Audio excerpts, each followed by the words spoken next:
Ça, c'est Skittles, et quand il était petit, il avait peur de plein de choses, dont l'aspirateur, la perceuse, tout ce qui faisait du bruit. Et aujourd'hui, on va vous apprendre comment désensibiliser votre chien à tout type d'objet. Pour ça, la première chose, et c'est une erreur que je vois beaucoup, ça va être qu'en fait, il ne faut pas mettre nos émotions en jeu. C'est-à-dire que quand on est avec notre chien et qu'il y a quelque chose qui lui fait peur, nous, on doit être un petit peu insensible, entre guillemets, c'est-à-dire faire comprendre à notre chien qu'il n'y a pas de souci, en gardant simplement une attitude normale, comme si rien ne s'était passé. Vouloir réconforter notre chien, ce serait une grossière erreur. Et de manière générale, il faut simplement éviter de changer de comportement. Alors, si bien sûr votre chien est complètement paniqué par la situation, on le prend et on va ailleurs, mais ça ne sert à rien de lui parler ou de le réconforter. Ça ne ferait qu'être contre-productif. Ensuite, on va pouvoir faire un travail de désensibilisation sur l'objet dont le chien a peur. Moi, je vais vous montrer avec un aspirateur car c'est l'objet le plus courant dont les chiens ont peur, mais c'est réutilisable et applicable à tout type d'objet. Et là, on arrive au deuxième point important, c'est-à-dire ne plus confronter le chien à l'objet de sa peur pendant le travail de désensibilisation. Par exemple, moi, si je travaille sur l'aspirateur et que le travail va durer un mois pour désensibiliser le chien, pendant tout ce mois-là, je vais éviter de passer l'aspirateur devant le chien. Donc, soit je vais le faire, par exemple, quand un conjoint va aller promener le chien, soit je vais simplement passer le balai et vraiment, dans le pire des cas, je vais enfermer mon chien dans une pièce pour passer l'aspirateur ailleurs. Mais on est en train de travailler avec lui, donc on évite de remettre de la peur par-dessus, ce qui pourrait nous faire perdre un temps précieux et faire repartir les choses à zéro. Troisième étape, je vais placer mon aspirateur immobile à un endroit de la maison où le chien n'a pas vraiment besoin de passer. Le but, c'est que maintenant, il voit cet objet immobile un petit peu tout le temps dans la maison et qu'il voit que ça ne pose pas de problème. Petit à petit, par lui-même, peut-être qu'il va essayer de s'en approcher.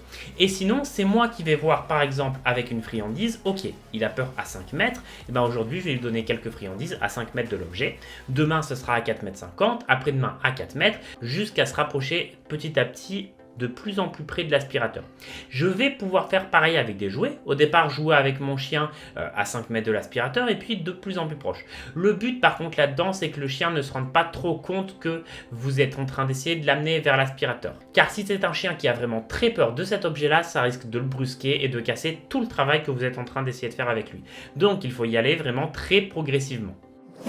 Par la suite, lorsque mon chien arrivera à s'approcher un petit peu plus de l'aspirateur, alors toujours sur ses gardes bien sûr, je vais commencer à le placer à différents endroits de la maison. Alors si possible sans qu'il me voie faire, mais je vais pouvoir par exemple le mettre un jour dans le salon, un jour dans la cuisine, un jour à côté de ses croquettes, un jour à côté de son panier, et puis dans différentes positions, un jour droit, un jour sur le dos, un jour avec le tuyau plié, un jour avec le tuyau long. Le but c'est vraiment que petit à petit, il apprivoise cet aspirateur et bien sûr on continue toujours ce travail de donner à manger le plus proche possible de l'aspirateur et puis le jouer ou d'autres moyens bien sûr si vous avez. À force de travailler dans ce sens-là, on va arriver par exemple à poser une croquette sur l'aspirateur ou même à jouer avec le chien qui touche l'aspirateur. Et à ce moment-là, il va falloir commencer à travailler un petit peu avec l'aspirateur en mouvement. Donc, première chose, je vais prendre le tuyau de mon aspirateur et le bouger un tout petit peu lorsque mon chien est proche. Le but, c'est toujours bien évidemment de ne pas brusquer le chien et de faire des mouvements de plus en plus amples sans que le chien ait peur. Si jamais mon chien peut prendre l'aspirateur, même le tuyau de l'aspirateur comme un jouet à force, ça ne dérange pas du tout, d'accord? Si à la base votre chien avait peur et prend ça comme un jouet, ça va vraiment au contraire être quelque chose de génial et je pourrais toujours lui désapprendre plus tard à ne pas mordre le tuyau pendant que je passe l'aspirateur.